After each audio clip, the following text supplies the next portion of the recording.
अनुरतन story पेश करता है मिया कल्पा। इसमें बताया गया, एक आदमी अपनी प्रेमिका की हत्या के आरोप में एक वकील के पास जाता है और वह वकील अपने वैवाहिक जीवन से खुश नहीं है, इसलिए वह अपने मुवक्किल से ही प्रेम करने लगती है। अब फिल्म शुरू होती है वकील मिया हार्पर के साथ, जो अपने पति काल हॉथॉर्न के साथ मिलकर रिश्ते की सलाह ले रही हैं, क्योंकि मिया को शक है कि काल का किसी और महिला के साथ अफेयर है, लेकिन काल इसे मानता नहीं है। और यह भी बताया गया है कि काल की मां अजालिया उनकी शादी में बहुत दखल देती हैं और काल ने अपने परिवार से छुपाया है कि उसने अपनी नौकरी गंवा दी है और मिया उसे सहारा दे रही है। अब मिया और काल अजालिया के जन्मदिन पर एक होटल में जाते हैं। वहां काल के भाई रे और उसकी पत्नी चार्लिस भी होते हैं, जो मिया की अच्छी दोस्त हैं। फिर मिया अपने बॉस मैडी से मिलती है, जो उसे बताते हैं कि एक स्थानीय कलाकार जायर उसे वकील के रूप में चाहता है। फिर मिया अपने परिवार से मिलती है और अजालिया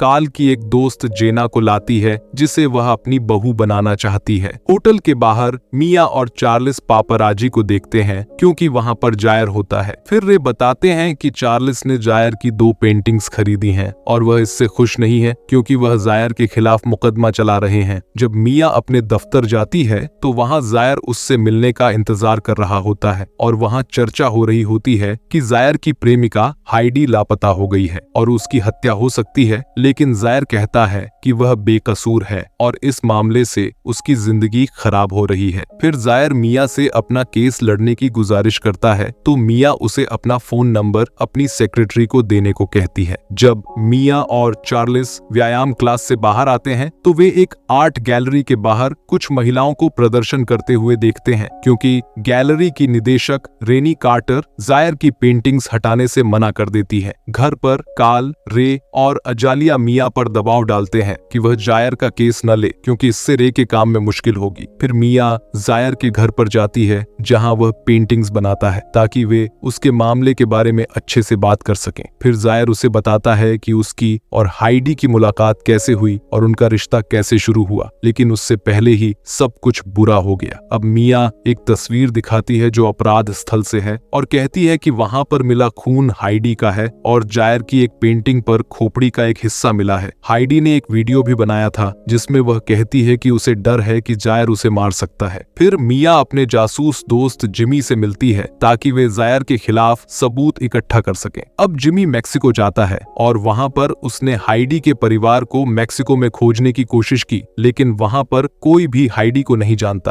क्योंकि वे जायर से डरते हैं और उस बारे में बात नहीं करना चाहते। अब जिमी जायर से मिलता है और उसे पता चलता है कि जायर और हाइडी का रिश्ता बहुत गहरा था। इधर काल को मिया के साथ हुई शादी में शारीरिक रूप से उसके प्रति कम रुचि दिखाई देती है और मिया इस बीच वह जायर को व्यक्तिगत रूप से देखती है। हालांकि मीडिया में उसकी प्रतिष्ठा पर दाग है, लेकिन वह फिर से उससे मिलने जाती है। फिर जायर उसे कैनवस पर अपने हाथ को आकर्षक ढंग से घुमाते हुए अपने साथ पेंटिंग करने के लिए कहता है और इसके बाद जायर ने मिया के साथ सेक्स भी किया, जिससे मिया असहज हो जाती है, लेकिन उसने नोट किया कि जायर स्पष्ट रूप से उसके प्रति आकर्षित है। अब जिमी ने बाद में मिया को बताया कि उसने काल और जेना की एक होटल के कमरे में एक साथ घूमते हुए तस्वीर ली थी। इससे मिया जायर के प्रति और भी ज्यादा आकर्षित हो जाती है और उसके स्थान पर चली जाती है। फिर वे एक दूसरे को रंग से ढक देते हैं और सेक्स करते हैं। अगली सुबह मिया अपनी नौकरी पर काल और चार्लिस को देखती है, क्योंकि वे जानना चाहते हैं कि वह कल पूरी रात कहाँ थी। फिर मिया को पता चलता है कि उसका पूरा परिवार होटल के कमरे में था, क्योंकि अजालिया अपने कैंसर के लिए कीमोथेरेपी के दौरान वहां रह रही है, जिससे मिया को इस संबंध में बहुत अपराध सा महसूस होता है। फिर मिया रेनी से उसकी प्रदर्शनी में मिलने जाती है और वहां उसे पता चलता है कि जायर ने रेनी को भी धोखा दिया है, जैसे उसने मिया के साथ किया था। और रेनी ने जायर की पेंटिंग्स इसलिए रखी है क्योंकि उसे लगता है कि वे बहुत महंगी बिकेंगी, भले ही जायर ने उसे चोट पहुंचाई है। जब मिया जायर के घर जाती है तो वह अपनी पेंटिंग देखती है और उसे उतार कर देखती है कि उसके पीछे और भी महिलाओं की पेंटिंग्स हैं। फिर आखिर में उसे हाइडी की पेंटिंग मिलती है जिस पर बहुत बुरे शब्द लिखे होते हैं। तो जायर कहता है कि उसने ये हाइडी के झूठे आरोपों से गुस्से में आकर किया था, लेकिन मिया गुस्से में उसे कहती है कि यह सबूत के लिए काफी है। फिर मिया अपने घर लौटती है और देखती है कि काल, रे, अजालिया और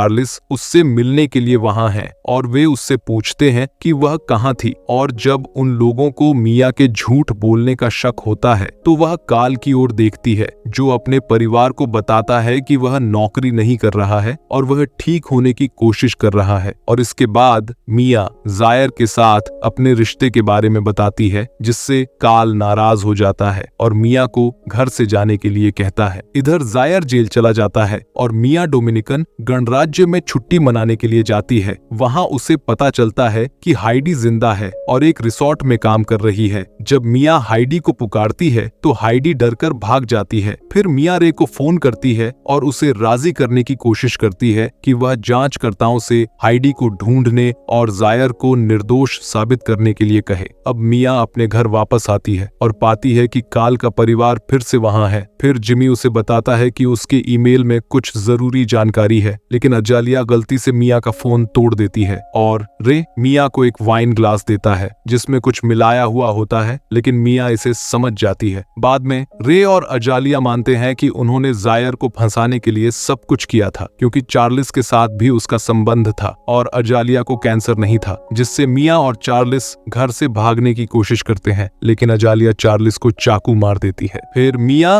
रे की गाड़ी लेकर भागती है, लेकिन अजालिया उसकी गाड़ी पर कूद पड़ती है और गाड़ी एक पेड़ से टकराने के बाद अजालिया मर जाती है। तो मिया गाड़ी को छोड़कर भागती है और काल उसे अपनी कार में बैठा लेता है, लेकिन फिर पता चलता है कि काल भी इस साजिश में शामिल था और उसे मिया को मारने के लिए कहा गया था। फिर मिया एक आते हुए ट्रक को देखती है और काल की सीट बेल्ट खोल देती है और गाड़ी को ट्रक की तरफ मोड़ देती है, जिससे टक्कर होती है और काल सड़क पर गिरकर मर जाता है। अब रे को उसके गलत कामों के लिए पकड़ा जाता है और उसे जेल भेज दिया जाता है, जबकि जायर को बेकसूर समझकर छोड़ दिया जाता है। फिर जायर मिया को सबके सामने धन्यवाद देता है क्योंकि उसने उसकी आजादी मिलने में मदद की। फिर वह मिया को एक संदेश भेजता है, उसे शुक्रिया कहने और दोबारा मिलने की इच्छा जाहिर करने के लिए, लेकिन मिया अपना फोन फेंक देती है और वहां से चली जाती है। अब वह भी स्वतंत्र हो जाती है।